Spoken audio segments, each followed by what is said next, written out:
بسم اللہ الرحمن الرحیم۔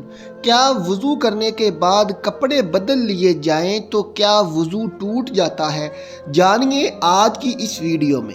بزرگ خواتین یہ کہتی ہیں کہ اگر گھر کے کپڑے پہنے وضو کر لیا اور نماز پڑھنی ہے تو ہم وضو کرنے کے بعد دوسرے کپڑے اگر بدل لیں تو وضو ٹوٹ جاتا ہے، اور کپڑے بدلتے وقت اپنے بدن کو بھی نہ دیکھیں۔ اپنا بدن یا شرمگاہ دیکھنے سے بھی وضو ٹوٹ جاتا ہے۔ خواتین کا یہ مسئلہ صحیح نہیں، کپڑے بدلنے سے وضو نہیں ٹوٹتا اور نہ ہی اپنی شرمگاہ دیکھنے سے وضو ٹوٹتا ہے۔ اکثر لوگ یہ سوال کرتے ہیں کیا کپڑے بدلنے سے وضو ٹوٹ جاتا ہے؟ اگر وضو کے بعد کپڑے بدل لیے تو نماز کے لیے دوبارہ وضو کرنا پڑے گا، اس کے لیے کیا حکم ہے؟ ناظرین، بہت سی چیزیں ایسی ہیں جن سے وضو فاسد ہو جاتا ہے۔ وضو توڑنے والی چیزیں کون سی ہیں، آج میں آپ لوگوں کو بتانے جا رہا ہوں، اور یہ اس لیے کیونکہ طہارت نماز کی کنجی ہے۔ اگر آپ کی طہارت درست نہیں تو وضو درست ہی نہیں ہوگا، تو آپ کی نماز ہی نہیں ہوگی۔ پیشاب، پخانہ، ودی، مدی اس کو کہتے ہیں جو بعض لوگوں کو بیماری ہوتی ہے کہ انہیں پیشاب کرنے کے بعد بھی قطرے آتے ہیں۔ لیسدار چپکتا ہوا پانی ان کی شرمگاہ سے نکلتا ہے، جس کی وجہ سے وضو ٹوٹ جاتا ہے اور ہمیں دوبارہ وضو کرنا پڑتا ہے۔ اور اسی طرح مزی نکلنے سے بھی وضو ٹوٹ جاتا ہے۔ مزی اسے کہتے ہیں جو شہوت کے وقت ذکر کے سرے پر لیسدار چپکتا ہوا پانی نمودار ہوتا ہے، اسے مزی کہتے ہیں۔ اور منی کے نکلنے سے غسل بھی فرض ہو جاتا ہے، اور وضو ہو تو وضو بھی ٹوٹ جاتا ہے۔ اور اسی طرح کیڑا پتھری مرد یا عورت کے آگے یا پیچھے سے نکلے، ان سے وضو فاسد ہو جاتا ہے، وضو ٹوٹ جاتا ہے۔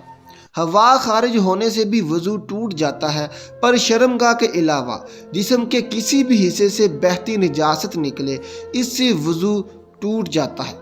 کھانے پینے سے یا پھر کسی طرح کڑوے پانی کے منہ بھر قے آ جائے تو اس سے بھی وضو فاسد ہو جاتا ہے، یعنی ایسی قے کہ جسے روکا نہ جا سکے، اس سے بھی وضو فاسد ہو جاتا ہے۔ اور اسی طرح منہ سے خون نکلا، اگر خون تھوک پر غالب آ جائے تو پھر وضو توڑ دے گا، لیکن اگر تھوک غالب آ جائے خون پر تو پھر وضو نہیں ٹوٹے گا۔ اس کی شناخت کیا ہے؟ اگر تھوک جو ہے وہ سرخ ہو جائے تو اس سے خون غالب آ گیا، اور اگر تھوک زرد ہے تو اس سے مغلوب ہے، اس کی وجہ سے پھر وضو نہیں ٹوٹے گا۔ یعنی اگر منہ سے خون نکلا اور خون تھوک کا غالب آ جائے تو پھر وضو ٹوٹے گا، ورنہ نہیں ٹوٹے گا۔ غفلت والی نیند سونے کی وجہ سے وضو فاسد ہو جاتا ہے اور پھر دوبارہ وضو فرض ہو جاتا ہے۔ اس کے بعد بے ہوشی کی وجہ سے، یعنی اگر آپ کا وضو ہے اور کسی بھی وجہ سے آپ بے ہوش ہو جاتے ہیں تو وضو ٹوٹ جاتا ہے۔ جنون کی وجہ سے بھی وضو ٹوٹ جاتا ہے۔ جنون مطلب بہت زیادہ غصہ کرنا، کیونکہ غصہ حرام ہے اور شیطانی عمل بھی ہے، تو اس سے بھی وضو ٹوٹ جاتا ہے۔ نشہ کرنے سے بھی وضو ٹوٹ جاتا ہے، کیونکہ ظاہری بات ہے، ہر کوئی جانتا ہے کہ شراب نوشی اسلام میں حرام ہے۔